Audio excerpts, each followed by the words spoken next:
Ma'am, step aside now. The voice cut through the bus terminal like cold air slipping under a door, sharp enough to make a few heads turn, but not loud enough to cause a scene. The kind of authority that expected obedience before explanation, and Ava Jackson felt it before she fully heard it. That subtle shift in space when attention narrows onto you without permission, when strangers begin to watch without meaning to, when the hum of vending machines and rolling suitcases fades just enough to make silence feel heavier than sound. And she didn't move right away, not because she hadn't heard, but because she was finishing something small, folding the thin paper receipt from the Greyhound counter into precise thirds before slipping it into the side pocket of her worn canvas bag. The kind of habit you pick up when control is the only thing you can keep, her fingers steady, unhurried, like time hadn't just tilted in her direction, like the man standing 10 feet away in a navy jacket with bold white letters across. The chest wasn't already deciding who she was, and when she finally looked up, her eyes didn't search for exits or allies. They simply met his, calm and level, as if she'd been expecting him all along. "You talking to me?" she asked, her voice even, carrying just enough to bridge the distance without drawing more attention than necessary. And that was the first thing that unsettled him, not her words, but the way she said them. No tremor, no edge, no apology, just clarity, like she wasn't asking out of confusion but out of courtesy. And Officer Daniel Brooks took a step closer, boots echoing softly against the polished concrete floor, his hand resting near his radio, not touching it, just close enough to remind himself it was there. "I need you to step aside and show identification," he said, his tone practiced, neutral on the surface but firm underneath, the kind of voice trained to close conversations before they began. And around them, the terminal kept moving, people dragging carry-ons, checking phones, pretending not to watch while watching anyway. The air thick with that quiet curiosity that gathers when something feels off, but not yet urgent, and Ava shifted her weight slightly, adjusting the strap on her shoulder, her gaze flicking once, just once, toward the exits, the security cameras, the line of plastic chairs along the wall, not in panic, not even in calculation that anyone could see, more like someone taking inventory of a room they'd already memorized.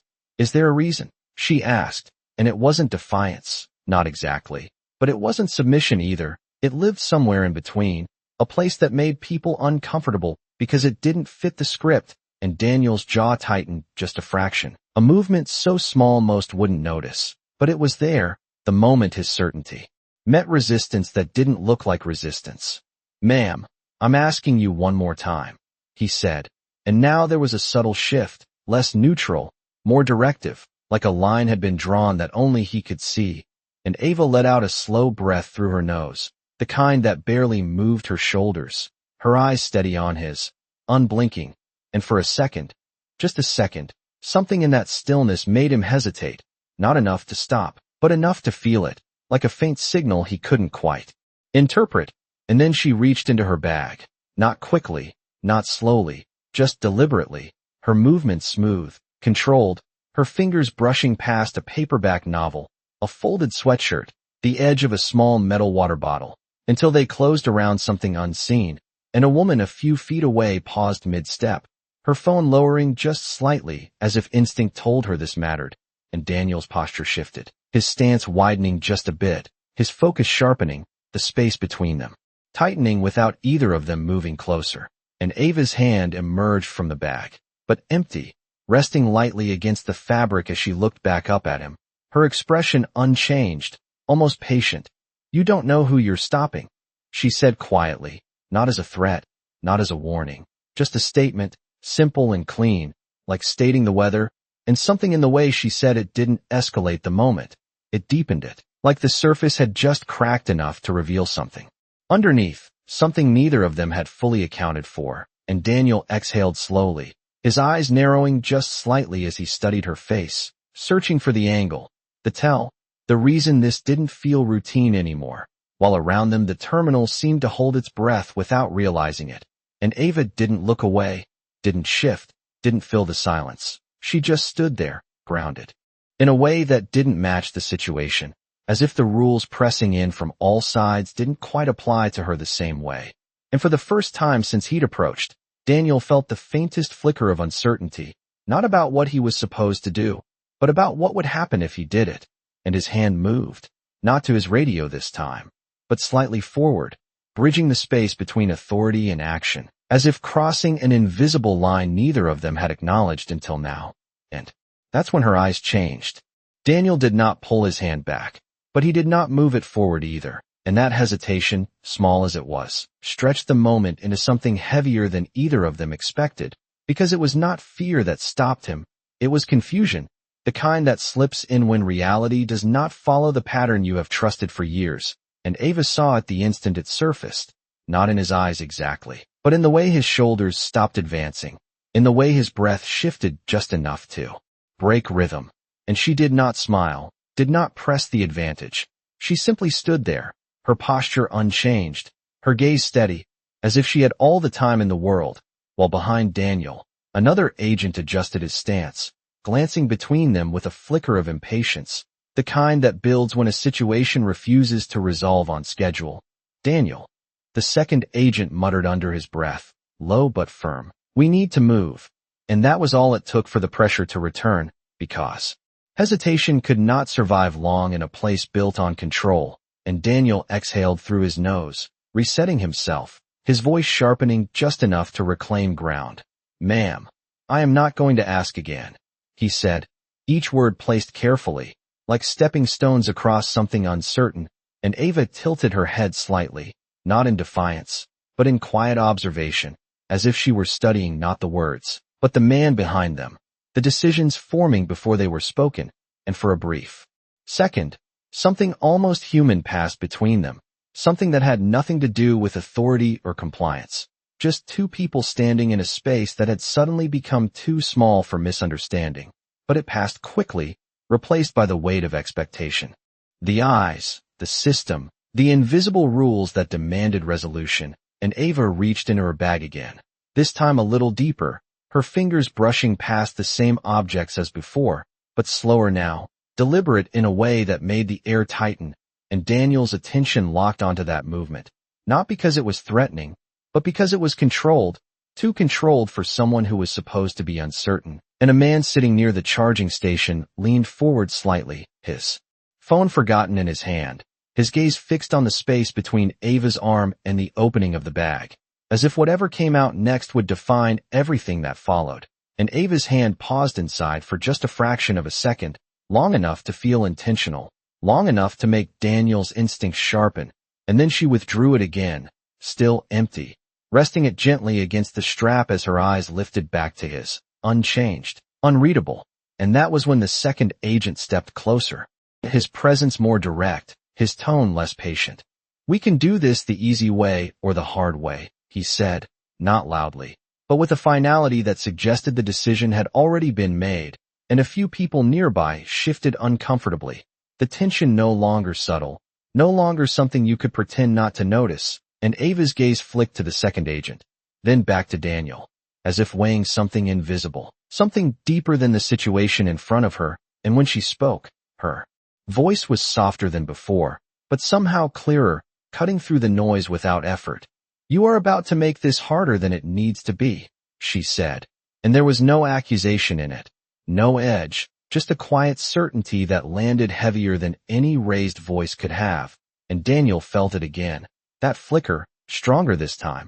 Not doubt exactly, but awareness, the sense that the situation was not what it appeared to be. And he glanced briefly at her hands, her posture, the way she stood so balanced it looked effortless, and something did not add up, not in a way he could explain, but in a way he could feel, and for a moment, just a moment, he considered stepping back, reassessing, asking a different question, but the weight of procedure pressed in, the expectation of action, the presence of his partner, the watching eyes, and he moved forward instead, closing the distance by a single step, his hand extending just enough to signal the end of discussion, and Ava did not retreat, did not flinch. She simply let her arm hang at her side, relaxed, open, as if she were allowing something inevitable to happen. And that was what unsettled him most, not resistance, but acceptance, the kind that suggested she was not reacting, but choosing. And as his fingers came within inches of her wrist, the space between them seemed to narrow into something precise, something measured, something neither of them acknowledged out loud. And in that exact moment, before contact, before resolution, before anything could be undone, Ava's eyes held his with a calm that did not belong there, and he realized, too late, that he had misread the situation entirely, just as her fingers finally moved. Her fingers did not move fast, and that was what made it worse for him later, because there was nothing sudden to justify what happened next, no blur, no force, just a shift so precise it almost looked like nothing at all, the kind of movement you would miss if you blinked, and yet Daniel felt it immediately, the direction of his own hand redirected with a subtle pressure that did not hurt, did not strain, but removed control from him as cleanly as turning a key in a lock, and his breath caught, not from pain, but from surprise, because his arms simply stopped obeying him, suspended in a position he had not chosen, his balance adjusting without permission, his stance no longer his own, and Ava did not step closer, did not lean in. She remained exactly where she was, her posture relaxed, her expression unchanged, as if she were holding nothing more than a conversation, while his body quietly disagreed. And the second agent froze mid-step, his hand hovering near his belt. Uncertain now, because nothing in front of him matched the escalation he had expected. There was no struggle, no raised voices, just a silence that had tightened into something exact, something controlled, and the people nearby felt it too. The shift from tension to something sharper, more focused, like the air had narrowed into a single point between two people, and Daniel tried to pull his arm back, not aggressively, just enough to reclaim space. But the motion did not complete. It dissolved halfway, redirected again with that same calm precision, and that was when the realization began to form, not fully, not clearly, but enough to unsettle him in a way training did not prepare for. Because this was not resistance, it was understanding, the kind that predicted his movement before he made it. And Ava's voice came again, low and even, close enough now that it did not need to carry. "I asked you not to do that," she said, and there was no anger in it, no satisfaction, just a quiet acknowledgement of cause and effect. And Daniel's eyes flicked to her face, searching for something to anchor himself, some sign that this was still within the boundaries he understood, but all he found was calm, steady, unshaken, and that calm unsettled him more than anything else could have, because it did not match the situation, it did not match the expectation, it did not match him. And the second agent shifted again, this time slower, his confidence replaced by caution, his gaze moving between Ava's hands and Daniel's posture, trying to piece together what he was seeing without the usual cues. And a woman near the vending machines took a step back, not out of fear, but instinct, like stepping away from something delicate, something that could change without warning. And Ava finally moved her other hand, not quickly, not abruptly, just enough to adjust the position of Daniel's wrist, easing the tension in a way that paradoxically made his lack of control more obvious, because it felt intentional, considerate even, like she was choosing how much pressure to apply, how much to release, and that choice, that control, settled into the space between them like a quiet truth, and Daniel swallowed, his voice coming out lower than before, stripped of its earlier certainty. "Who are you?" he asked, not as a demand, but as a question he genuinely needed answered. And Ava held his gaze for a second longer, then gently, almost casually, she released his arm, letting it return to him without resistance, without flourish, as if giving something back that had never really been taken. And he stepped back half a pace, not ordered, not forced, just moved, his body adjusting to something his mind had not yet caught up with. And the second agent hesitated, his earlier momentum gone, replaced by something slower, more careful, and Ava reached into her bag once more, this time without pause, her fingers closing around something firm, rectangular, and when she brought it out, she did not raise it high, did not present it dramatically. She simply held it at chest level, angled just enough for Daniel to see, her thumb brushing lightly across its edge as if confirming its presence. And for a moment, just a moment, he did not look at it, his eyes still locked on hers, because something told him that once he did, whatever this was would stop being unclear, would solidify into something he could not ignore. And Ava did not rush him, did not speak. She just waited, patient in a way that suggested she already knew how this would end. And the terminal, with all its noise and movement, seemed to fall just slightly out of focus. The world narrowing again to that small space between recognition and understanding, and finally, Daniel's gaze dropped. Just enough to catch the edge of what she was holding, and everything inside him shifted before he even fully read it, because somehow, he already knew. Daniel did not need to read every line to understand what he was looking at, because the format alone told him enough. The weight of it, the texture, the way the lettering caught the overhead light without glare, official but not loud, precise without trying to impress, and his eyes moved across it anyway, scanning out of instinct, confirming what his gut had already accepted, and the world around him did not stop. But it felt like it did. The sound of rolling suitcases stretching thin, voices blurring into something distant, like everything had taken one step back to make room for this moment. And Ava held the card steady, not pushing it closer, not pulling it away, just letting it exist between them, a quiet answer to a question he had not known how to ask. And when he finally looked back up at her, something had shifted in his face, not dramatically, not enough for anyone else to notice, but enough for her to see. The edges of certainty softened, replaced by something more careful, more aware, and his partner glanced over, impatience still lingering but now mixed with uncertainty. "What is it?" the second agent asked, his voice lower this time, less assertive, and Daniel did not answer right away, because answering would mean saying it out loud, making it real in a way that would change everything that followed. And Ava's hand remained steady, her fingers relaxed around the edge of the card, her posture unchanged, as if none of this surprised her, as if she had already lived through this moment before it happened.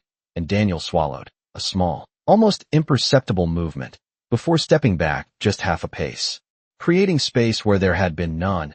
And that single step shifted the dynamic more than any words could have, because it was not retreat, not exactly, but it was no longer advance. And the second agent noticed, his stance tightening, his gaze sharpening as he tried to read the situation without all the pieces. "Daniel," he said again, quieter now, and this time there was a question in it. And Daniel finally spoke, his voice different, not weaker, but measured in a way it had not been before. "We need to verify," he said, choosing the safest ground he could find, something procedural, something that would buy him time. And Ava's eyes held his for a second longer before she gave a slight nod, not submissive, not yielding, just acknowledging the step, as if she had expected it, as if she understood the need for him to catch up to what she already knew. And she lowered the card just slightly, not putting it away, not hiding it, just easing the tension of the moment without breaking it. And around them, the terminal began to breathe again, conversations resuming in fragments, footsteps finding their rhythm. But the attention lingered, subtle but present, like a ripple that had not yet settled. And Daniel reached for his radio, his fingers brushing against it before pausing, because this, too, felt different now, like speaking into it would carry more weight than usual. And for a brief moment, he hesitated, not out of fear, but out of recognition, the understanding that whatever he said next would define how this situation unfolded, not just for him, but for everyone watching. And Ava shifted her weight slightly, adjusting the strap on her shoulder again, her movements small, controlled, almost routine, as if she were preparing to leave, not in a rush, not trying to escape, just ready. And that readiness unsettled him, in a quieter way, because it suggested she was not waiting for permission, she was simply allowing the moment to resolve. And the second agent took a step closer, still uncertain, his voice lower now, edged with something that had not been there before. "You going to tell me what is going on?" he asked, and Daniel glanced at him, then back at Ava, caught between explanation and silence, between authority and understanding. And for the first time since this began, he realized that the choice was not as simple as it had seemed, because this was no longer about control, it was about being right, and he was no longer sure that he had been. And Ava watched him, not impatient, not pressing, just present, her calm unwavering, her eyes steady in a way that made it impossible to ignore the shift that had taken place. And the space between them, once tight with tension, now held something else entirely, something quieter, heavier, like the moment just before a decision becomes irreversible. And Daniel's fingers finally closed around his radio, lifting it slightly, his thumb hovering over the button as he took a breath that felt just a little too slow. And in that pause, in that thin space between action and consequence, he understood that whatever he said next would not undo what had already happened. Daniel did not press the button right away, and that hesitation stretched longer than it should have, long enough for the faint static hum from the radio to become noticeable, long enough for his partner to shift again. The impatience now edged with something closer to concern, because hesitation in a moment like this did not belong. It signaled uncertainty, and uncertainty was not something they were trained to show. And yet Daniel stood there, thumb hovering, eyes flicking once more to the card still held loosely in Ava's hand, as if confirming it had not changed in the last few seconds, as if hoping it might somehow mean something different, but it did not, and Ava did not move to hurry him, did not speak to fill the silence.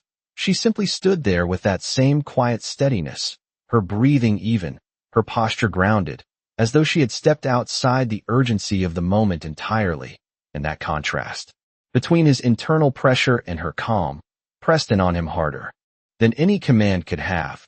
And finally, he lowered the radio slightly, not all the way, just enough to signal a shift, and when he spoke again, it was not into the device, but to her, his voice quieter now, more deliberate.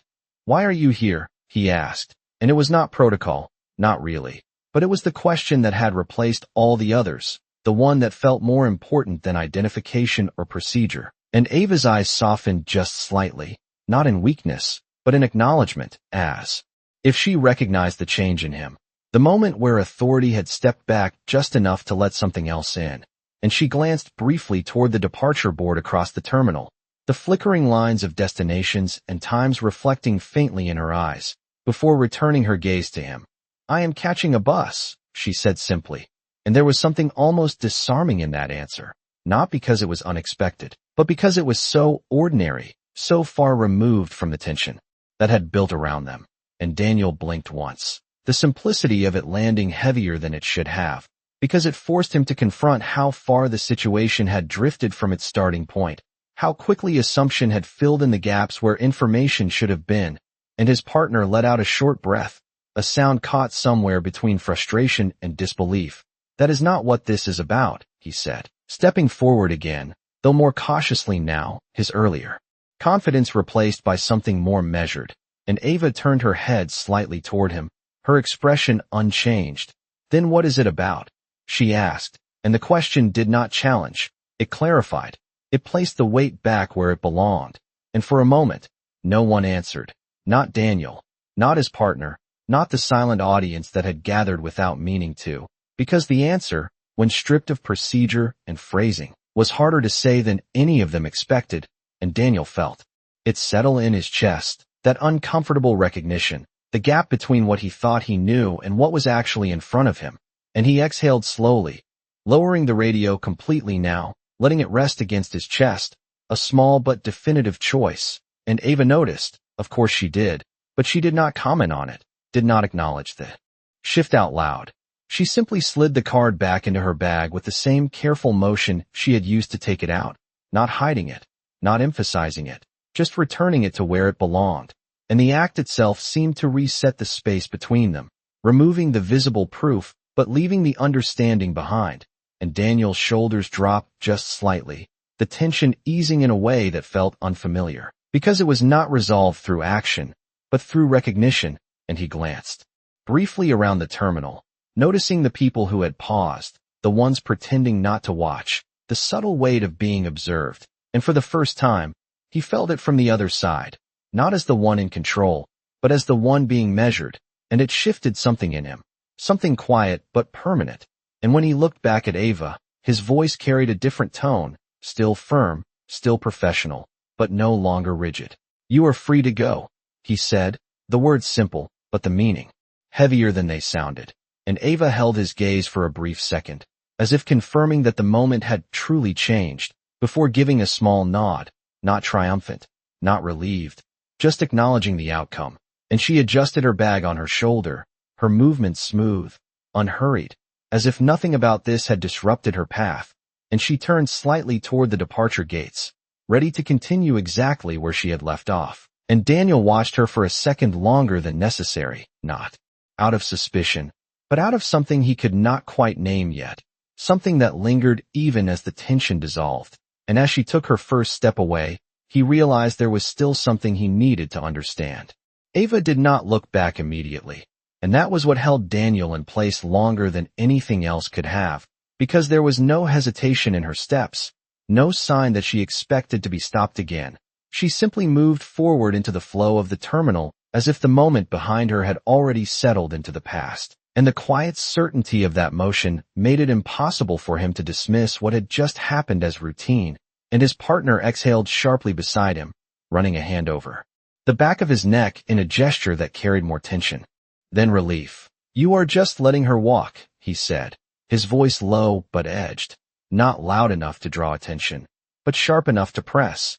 And Daniel kept his eyes on Ava's back as she moved past a row of plastic seats, her silhouette blending briefly with the movement of other travelers before separating again, steady, unhurried.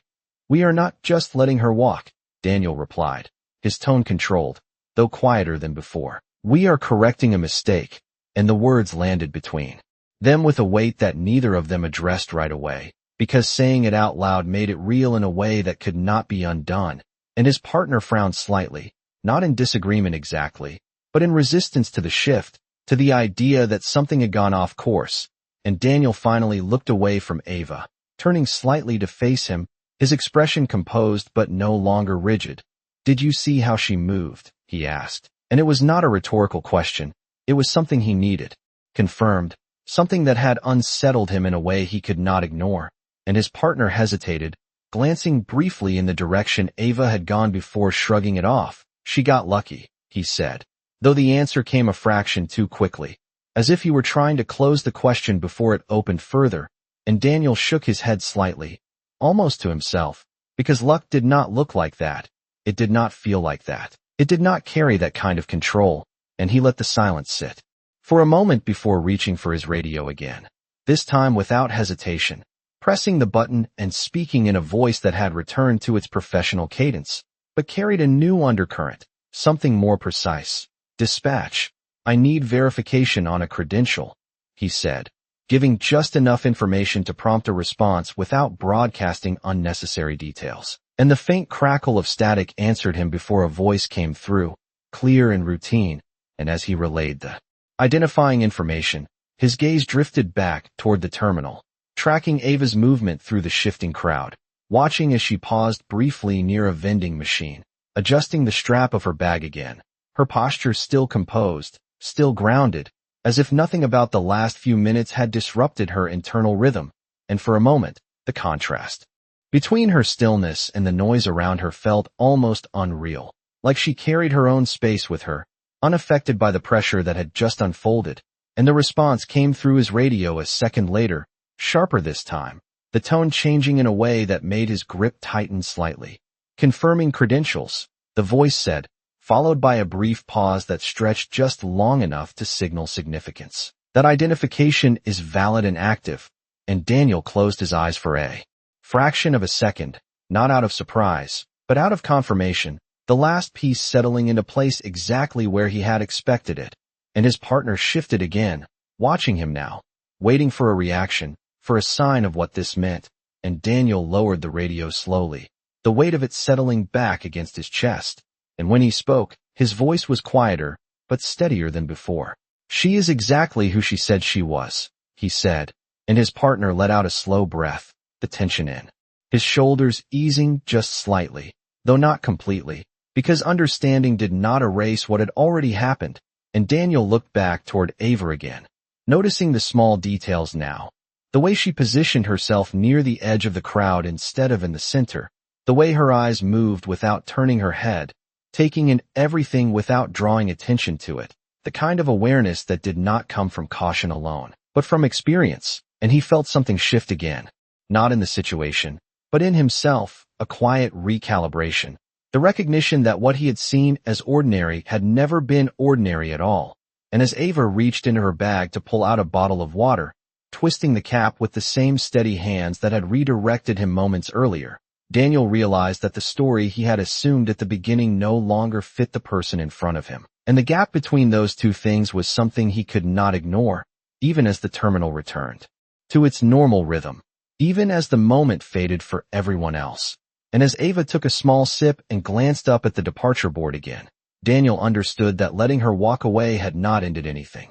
Ava stood near the vending machine longer than necessary, not because she needed anything from it, but because it gave her a moment to exist without being watched directly, or at least without people realizing they were still watching, and she could feel it, the residual attention lingering like heat after something is past, subtle but present, the kind that fades slowly rather than disappears, and she let it settle, taking another small sip of water before tightening the cap and slipping the bottle back into her bag with the same deliberate care she applied to everything else, while across the terminal Daniel remained where he was, though his posture had shifted, no longer squared toward confrontation, but angled slightly, as if he were no longer blocking a path but considering one, and his partner had stepped away a few feet, speaking quietly into his own radio now, the urgency gone from his voice, replaced by routine, and that separation, small as it was, created space for something else to emerge, something quieter,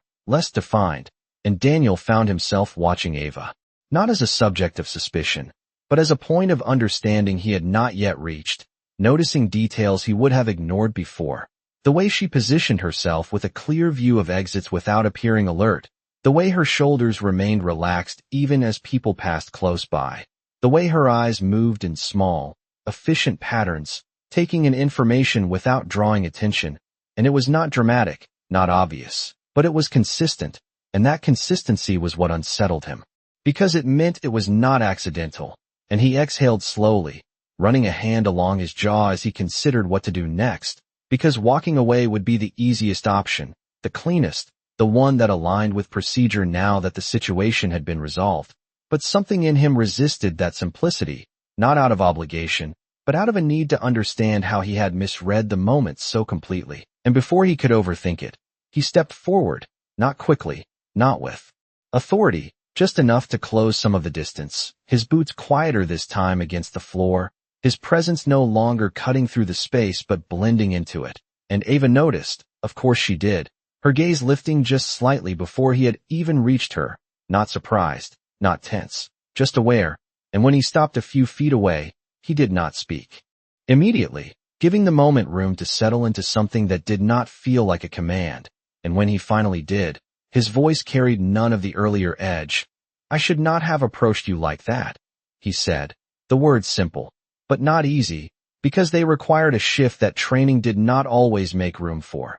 And Ava held his gaze for a second, measuring the tone, the intention behind it, before giving a small nod, not accepting, not dismissing, just acknowledging that something had changed, and Daniel glanced briefly at the vending machine, then back at her, as if grounding himself in something ordinary before continuing. "You said I did not know who I was stopping," he added, and there was no challenge in it now, only curiosity, and Ava's lips pressed together slightly.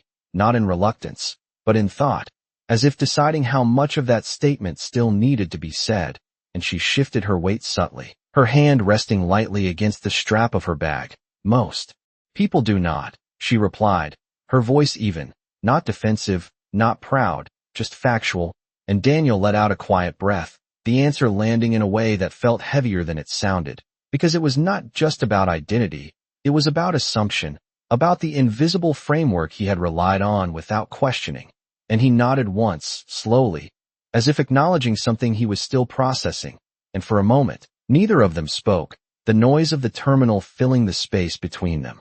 Again, but differently now, less intrusive, more like a backdrop than a barrier, and Ava glanced toward the departure board once more, her eyes tracking the changing times, the shifting lines, and Daniel followed her gaze briefly, noticing the same flicker of destinations and delays, the ordinary rhythm of travel continuing uninterrupted, and it struck him then, how easily everything else had moved on, how quickly the moment had been absorbed into the flow, leaving only the two of them carrying its weight, and Ava adjusted her bag again, a small motion that signaled readiness, not urgency, just continuation, and Daniel recognized it, the quiet indication that whatever this conversation was, it was nearing its natural end, and he found himself wanting to say something more, something that would close the gap he had created earlier, but the words did not come easily, because there was no simple sentence that could bridge what had just happened, and Ava watched him for a brief second longer, her expression steady, patient in a way that did not demand resolution. And then she turned slightly, her body angling back toward the gates, her focus returning to the path ahead, and Daniel remained where he was, not stopping her, not calling her back, just standing in the space between what had been and what came next, realizing that understanding did not arrive all at once. It unfolded, piece by piece, often after the moment had already passed, and as Ava took a step forward into the moving crowd, he knew there was still one thing he had not asked. Daniel almost let her go, and for a brief second it seemed like the moment would dissolve into the rhythm of the terminal, just another passing interaction swallowed by movement and noise. But something held him there, not urgency, not authority, but a quiet insistence that if he walked away now, the question forming in his mind would stay unfinished, and he knew that kind of unfinished thought did not disappear, it lingered, reshaping how you saw things long after the moment had passed, and before he could second-guess it, he spoke again, his voice carrying just enough to reach her without cutting through the space. "Why did you not stop me sooner?" he asked, and the question was not accusatory, not defensive, it was genuine, shaped by confusion more than anything else, and Ava paused mid-step, not abruptly, just enough to acknowledge the words, her shoulders still relaxed, her posture unchanged, and for a second she did not turn, as if considering whether the question deserved an answer at all, or if it belonged to him alone, something he would need to figure out without her help. And then she turned her head slightly, just enough for her voice to carry back to him, calm and even. "Because you needed to see it for yourself," she said, and the simplicity of it landed deeper than any explanation could have, because it shifted the responsibility back to him, away from her actions and onto his perception. And Daniel felt it settle in, that quiet realization that nothing she had done was about proving something to him. It was about allowing him the space to recognize it on his own, and that recognition carried weight, because it could not be dismissed or argued away. And he took a step closer, not to close distance, but to stay within the moment. "You could have shown me the card right away," he said, and this time there was a slight edge of something else in his voice, not frustration, but an attempt to understand the choice, and Ava turned a little more now, enough to meet his eyes again, her expression steady, her gaze direct without being confrontational. "Would it have changed how you saw me?" she asked, and the question was quiet, almost gentle, but it carried a precision that made it impossible to answer quickly, and Daniel opened his mouth slightly, then closed it again, because the truth did not come easily, not because it was complicated, but because it was clear in a way that left no room to hide behind procedure. And Ava held his gaze for a second longer before continuing, her voice unchanged. "Or would it have just given you a reason to justify it?" she added, and the words did not accuse, they revealed, laying out a possibility that he had not considered until now. And Daniel felt something shift again, deeper this time, not just in how he saw her, but in how he saw himself in that moment, the assumptions he had made, the certainty he had carried into the interaction without question, and he exhaled slowly, his shoulders lowering just slightly as the weight of that realization settled in, and for a moment, neither of them spoke, the noise of the terminal filling the space again, announcements echoing faintly overhead, footsteps passing in steady rhythms, the ordinary world continuing around an extraordinary pause, and Ava glanced briefly toward the departure gates again, her attention returning to the path ahead, but she did not move yet, giving him the space to respond if he chose to, and Daniel nodded once, a small, deliberate motion, not of agreement, but of acknowledgement, and when he spoke again, his voice was quieter, stripped of the authority it had carried before. "I thought I was doing my job," he said, and the statement hung there, not as a defense, but as something he was trying to understand in a new light, and Ava's expression softened just slightly, not in sympathy, but in recognition. "You were," she said, and then, after a brief pause, she added, "just not the whole job." And that distinction, simple as it was, settled into the space between them with a clarity that did not need elaboration, because it expanded the definition of what that job meant, beyond procedure, beyond assumption, into something that required awareness, presence, and the willingness to question what seemed obvious. And Daniel let out a quiet breath, the tension in him shifting into something more reflective, something that would not resolve immediately, but would stay with him, shaping what came next in ways he could not yet fully see. And Ava gave a small nod, as if marking the end of the exchange, before turning fully this time, her body aligning with the direction she had been heading all along, her steps resuming with that same steady rhythm. And Daniel did not stop her again, did not call out. He simply watched as she moved into the flow of people, her presence gradually blending into the motion around her. And as she reached the edge of the crowd near the boarding area, she paused just briefly, her hand adjusting the strap of her bag one last time before continuing forward. And Daniel stood there, the question he had asked answered in a way that had only opened something larger, something that would not close as easily. And as Ava disappeared past the gate line, he realized the moment had not ended where he thought it would. The gate area swallowed Ava without ceremony. Just another traveler stepping into line. Just another ticket scanned beneath the low hum of fluorescent lights. And if Daniel had not been watching for her, if he had let his attention drift even for a moment, he would have lost her completely in the quiet choreography of departures, because nothing about her demanded attention anymore. Nothing announced what had just unfolded minutes earlier, and that was what stayed with him as he stood there. Not the movement itself, but how easily it disappeared into normal, how quickly something significant could dissolve into routine once it was no longer being observed. And he found himself moving without fully deciding to, his steps slower than before, not pursuing, not interrupting, just closing the distance enough to keep her in sight as she approached the boarding line, her ticket now in her hand, folded. Once, the edge worn from being handled, and the agent at the gate barely looked up as she scanned it. The small beep confirming passage without question, without hesitation, and Ava stepped forward into the jetway entrance, pausing just briefly to adjust the strap on her bag again. That same small, consistent motion, and then she was almost gone, just a silhouette framed by the narrowing corridor of the gate. And Daniel stopped where he was, just outside the boundary where he no longer belonged. The invisible line between oversight and ordinary movement, and he watched as she took one more step forward. And then, unexpectedly, she paused, not turning fully, not stepping back, just enough to shift her head slightly, as if sensing something behind her without needing to look directly at it.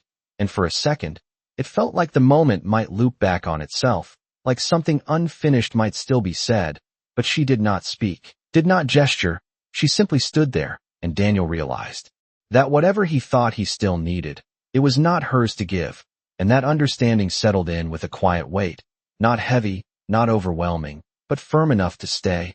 And he let out a slow breath, the kind that comes when something shifts into place without resistance. And behind him, his partner called his name, not sharply, just enough to pull him back into the present, into the role that still waited for him beyond this moment. And Daniel glanced over his shoulder briefly, acknowledging the call, before looking back one last time toward the gate. And Ava had already moved on, her figure disappearing fully into the jetway now, absorbed into the path ahead without hesitation, without looking back, and the space she left behind felt different, not empty, but altered, like something invisible had been rearranged. And Daniel stood there for another second, letting it settle, before finally turning away, his steps slower at first, then finding their rhythm again as he rejoined the flow of the terminal, the noise returning, the movement resuming, everything continuing as it always had, and yet not quite the same, not for him, because the certainty he had carried into that moment was no longer intact, replaced by something quieter, something more aware. And as he reached for his radio again, not out of urgency, but out of habit, he paused, his thumb resting lightly against the button without pressing it. And for the first time since the encounter began, he did not feel the need to act immediately, to fill the space with instruction or control. He simply stood there, listening to the faint hum of the terminal, the distant announcements, the steady rhythm of people moving through their own stories. And he realized that what had happened was not about her proving anything. It was about him seeing something he had missed before, something that would not fit neatly into a report or a procedure, something that would follow him beyond this place, into the next interaction, the next decision, the next moment where assumption might try to take the lead again. and as he finally lowered his hand from the radio, letting it rest at his side, he understood that the real change had not happened in the space between them, but in what he carried forward from it. And somewhere beyond the gate, unseen now, Ava continued, walking without slowing down. Daniel tried to return to routine, but routine did not fit the same way anymore. And that was what made the next call feel different the moment it came through his radio, sharp and immediate, cutting through the low hum of the terminal with a tone that demanded attention. Unit 2. Report to Gate C14, possible escalation, uncooperative passenger.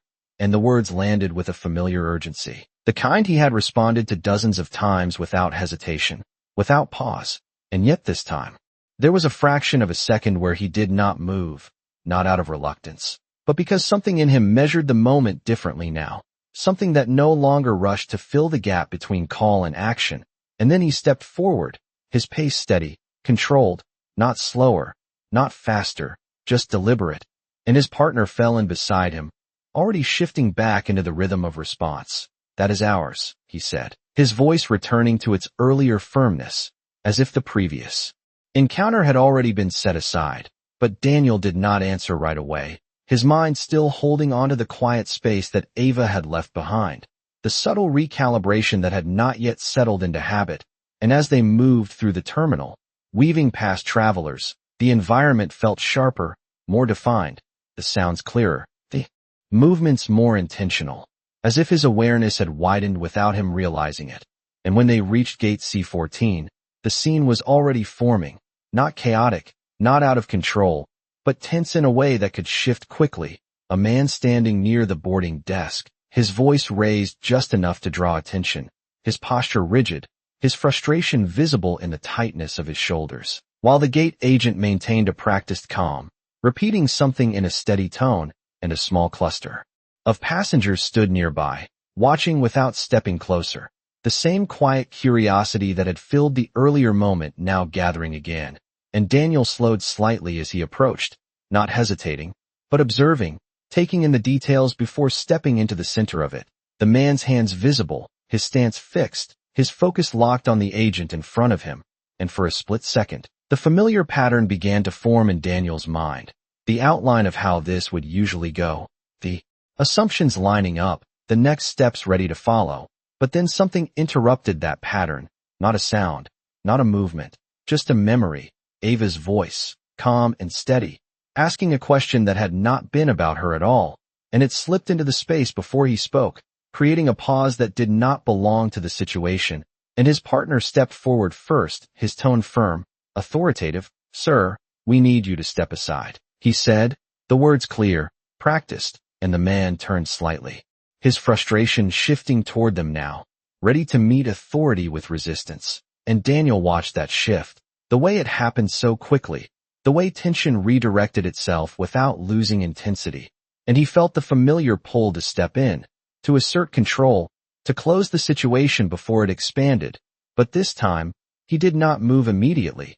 He let the moment breathe for just a second longer, observing the man's expression, the tightness in his jaw, the way his eyes moved, not wild, not aggressive, but focused, contained. And something about it did not match the escalation that had been called in. And Daniel stepped forward then, not to override his partner, but to stand beside him, his presence steady, his voice measured. "What is going on here?" he asked. And the question was simple, but it landed differently than a command would have, creating a small shift in the space, just enough for the man to respond without pushing back. And the man exhaled sharply, his shoulders dropping a fraction as he spoke, explaining in quick, clipped sentences about a ticket issue, a missed connection, a system error that had left him stranded, his frustration directed more at the situation than at the people in front of him.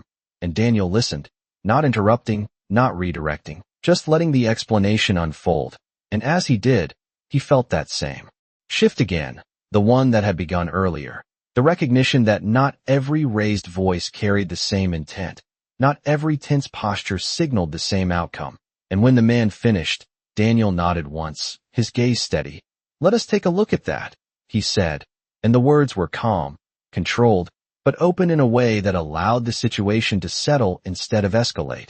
And his partner glanced at him briefly, noticing the difference, the absence of immediate pressure, but did not interrupt, and the gate agent handed over the information, the details clearer now, the misunderstanding visible in the system, and within moments, the tension that had seemed ready to expand began to ease, the man's shoulders lowering, his voice softening, the situation resolving without force, without confrontation, and Daniel stepped back slightly, giving space as the agent finalized the correction. And as the man thanked them, his tone now carrying relief instead of frustration, Daniel nodded again, a small acknowledgement, before turning away, the moment closing quietly behind him. And as he walked back into the flow of the terminal, the noise settling around him once more, he realized that something fundamental had shifted, not in the calls he responded to, but in how he chose to enter them. And as he reached for his radio again, ready for whatever came next, he understood that this time, he would not start the same way. The terminal settled back into its rhythm, but Daniel did not, and that difference followed him in the minutes after the call, not as a distraction, but as a quiet awareness that stayed just beneath the surface, shaping how he moved, how he looked, how he listened, and his partner walked beside him in silence for a while before finally speaking, his voice lower now, less certain than it had been earlier. "You handled that different," he said, not accusing, not questioning, just stating what he had seen, and Daniel glanced at him briefly, then back ahead, his expression steady. "It was different," he replied, and that was all, but it was enough, because it acknowledged the shift without needing to explain it, and they continued walking past rows of seats, past travelers lost in their own schedules, past the constant motion that defined the space. And Daniel found himself noticing things he would have overlooked before, the small pauses in people's movements, the way someone hesitated before asking a question, the subtle tension in a posture that did not match the situation, details that did not stand out unless you were looking for them. And he realized he had not been looking before, not really. He had been moving through patterns, through expectations, through assumptions that filled in gaps before he had to, and now those gaps felt different, like spaces that needed to be seen rather than closed, and his partner exhaled slowly, running a hand through his hair as they slowed near a quieter section of the terminal, the noise softer here, the movement less dense, and he stopped walking, turning slightly toward Daniel. "Back there," he said, choosing his words carefully. "Earlier, with her," and he did not finish the sentence right away, as if unsure how to frame it, how to name what had happened without reducing it to something simpler than it was, and Daniel stopped as well, facing him, his posture relaxed but attentive, and for a moment, neither of them spoke, the silence stretching just enough to allow the weight of the question to settle between them. And finally, his partner continued. "You let that go," he said, and the words carried more than their surface meaning. They held the implication of risk, of deviation, of something that could have been handled differently, and Daniel nodded once, not defensive, not dismissive, just acknowledging the observation.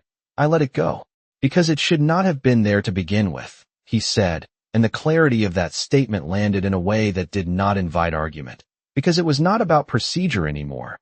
It was about recognition, about seeing the starting point differently, and his partner frowned slightly, not in disagreement, but in adjustment, as if recalibrating his own understanding of the moment, and he glanced away briefly, taking in the quieter stretch of the terminal, the subdued lighting, the distant announcements echoing faintly, before looking back. "You are saying we were wrong," he said, and Daniel considered that for a second, not because the answer was unclear, but because it needed to be said precisely, without simplifying it into something it was not.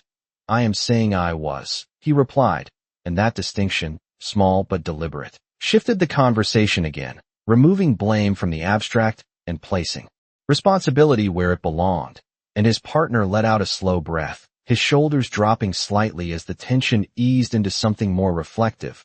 "That is not easy to admit," he said, almost to himself, and Daniel gave a faint, almost imperceptible nod, because it was not about ease, it was about accuracy, about aligning what happened with what was true rather than what was comfortable, and for a moment, they stood there in the quiet space, the noise of the terminal distant but present, the flow of people continuing just beyond them, and Daniel felt that same shift again, not dramatic, not overwhelming, just steady, like something had been adjusted at a level that would affect everything moving forward, and he realized that what Ava had done was not about correcting him in the moment. It was about leaving him with something that would continue beyond it, something that would show up in the next call, the next decision, the next time he found himself standing in front of someone he thought he understood, and his partner glanced at him again, studying his expression, as if trying to see what had changed, and maybe he did, just a little, because his next words came softer, less certain. "So what happens next?" he asked, and Daniel looked ahead, not at anything specific, just into the space where movement continued without pause. And he let out a slow breath, the answer forming not as a plan, but as a direction. "Next time," he said, his voice steady, "we start by seeing what is actually there." And the words settled between them, simple, but not small, because they carried the weight of everything that had just shifted, and his partner nodded slowly, not fully understanding yet, but willing to consider it, and they stood there for another second before stepping back into motion, rejoining the flow of the terminal, their pace steady, their presence quieter, and as Daniel reached for his radio again, not out of urgency, but readiness, he realized that whatever came next would test whether that shift would hold, and somewhere beyond the gates, far from this moment, Ava was already part of that answer. The next hour moved without interruption, but it did not pass unnoticed, at least not for Daniel, because every interaction, every glance, every small exchange carried a different weight now, not heavier, but clearer, as if something had been sharpened inside him that would not dull again.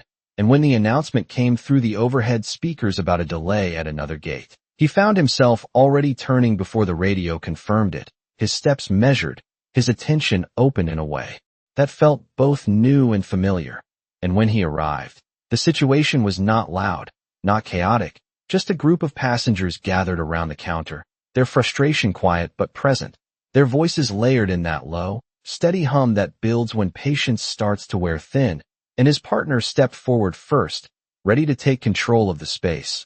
But Daniel reached out slightly, not to stop him, just to pause the momentum for a fraction of a second, enough to change the entry point. And then he stepped in, his presence calm, his voice steady. "Let us slow this down for a moment," he said. And the words were simple, but they shifted the energy immediately, not by force, but by direction, giving the space a chance to breathe before it tightened further. And the passengers turned toward him, some still tense, some relieved to be addressed, and Daniel listened as they spoke, not interrupting, not filtering, just letting the situation present itself fully before deciding what it was. And as he did, he noticed the details again, the differences between frustration and confusion, between impatience and concern, the small signals that changed how a moment needed to be handled, and within minutes, what could have escalated settled into something manageable, the tension easing, the voices lowering, the space returning to something closer to normal, and his partner watched from the side, arms crossed loosely now, his earlier certainty replaced by observation. And when it was over, when the passengers dispersed and the gate agent returned to her routine, he stepped closer, his expression thoughtful. "You did not take control," he said. And there was no criticism in it, only curiosity. And Daniel glanced at him, then back at the space that had just settled. "I did," he replied. "Just not the way we usually do." And his partner considered that, nodding slowly as if testing the idea. And they stood there for a moment, the noise of the terminal filling the space again, but softer now, less intrusive, and Daniel felt something settle into place, not as a realization, but as a confirmation, the understanding that what had shifted earlier was not temporary. It was something that would carry forward, shaping how he moved through moments like this. And he thought briefly of Ava, not as a memory of conflict, but as a reference point, a moment that had redefined something he had not known needed redefining. And he realized that what she had given him was not instruction, not correction, but perspective, something that did not fade once the moment ended. And his partner let out a quiet breath, glancing around the terminal, before looking back at Daniel. "You think this sticks?" he asked, and the question was not about procedure, it was about change, about whether what had happened earlier would last beyond the day. And Daniel did not answer immediately, because the answer was not something he could prove, it was something he would have to live. And he looked ahead, watching the steady movement of people, the constant flow of arrivals and departures, each one carrying their own story, their own context, their own unseen details, and he nodded once, slowly. "It has to," he said, and the words were quiet, but firm, because they were not just a statement, they were a choice, one that would define how he approached every moment after this. And his partner nodded again, this time more certain, as if accepting that something had changed even if he did not fully understand it yet. And they stepped back into motion together, their pace steady, their presence less rigid, more aware, and as Daniel reached for his radio once more, not out of habit this time, but readiness, he realized that the real test was not what he had learned, but whether he would remember it when it mattered most. And somewhere far from the terminal, beyond the noise and the movement, beyond the space where any of this could be seen, Ava continued forward without ever knowing how far that moment would reach. The shift ended the way most shifts did, without ceremony, without a clear line marking where one moment stopped and another began, just a gradual easing of movement, the terminal lights dimming slightly as evening settled in, the flow of travelers thinning but never fully stopping. And Daniel stood near the edge of the concourse for a moment longer than necessary, his radio quiet now, his posture relaxed in a way that would have felt unfamiliar just hours earlier, and his partner had already headed toward the exit, offering a brief nod before disappearing into the steady stream of people leaving the building. And Daniel remained, not because he had to, but because something in him was not ready to move on just yet, and his eyes drifted toward the far end of the terminal, toward the gates that had already closed, the flights that had already departed, the spaces where moments like the one earlier had already dissolved into distance. And he let out a slow breath, the kind that carried no tension, no urgency, just a quiet release. And he found himself retracing the day not as a series of events, but as a single thread, one moment leading into the next, each interaction shaped by the one before it. And at the center of it all was a woman who had not raised her voice, had not demanded anything, had not tried to prove herself in a way that forced attention, and yet had changed something fundamental simply by being present in a way he had not expected. And Daniel stepped forward, his boots echoing softly against the floor as he began to walk toward the exit, passing by the same rows of seats, the same vending machines, the same departure boards that now displayed a different set of times, a different set of destinations, and he realized how easily the environment reset itself, how quickly everything moved on, and yet the change in him did not fade with it. It stayed, quiet but steady, shaping how he saw each detail, each person, each moment that unfolded in front of him. And as he approached the sliding doors, the cool evening air waiting just beyond them, he slowed slightly, his hand brushing against the edge of his jacket as if grounding himself in the present. And he thought about the next shift, the next call, the next moment where assumption might try to take the lead again. And he understood that the difference would not come from knowing more, but from seeing more, from allowing space where he once would have filled it, from asking questions where he once would have acted. And that understanding did not feel like a burden. It felt like clarity, the kind that did not need to be announced or explained, only carried forward.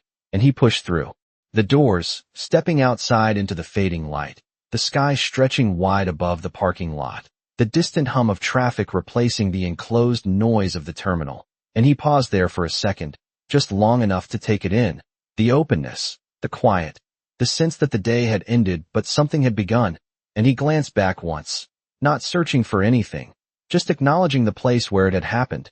And then he turned away, continuing forward with a pace that felt the same but was not, because the way he moved through the world had shifted, not in speed, not in direction, but in awareness. And somewhere miles away, on a bus cutting through the darkening highway, Ava sat by the window, her reflection faint against the glass, the lights of passing cars streaking by in quiet rhythm, her posture relaxed, her gaze steady on the road ahead, unaware of the change she had left behind. And as the bus carried her farther from the terminal, farther from the moment that had already settled into memory, Daniel walked into the night carrying something he had not had before, something that would not be visible to anyone else, but would shape every step that followed.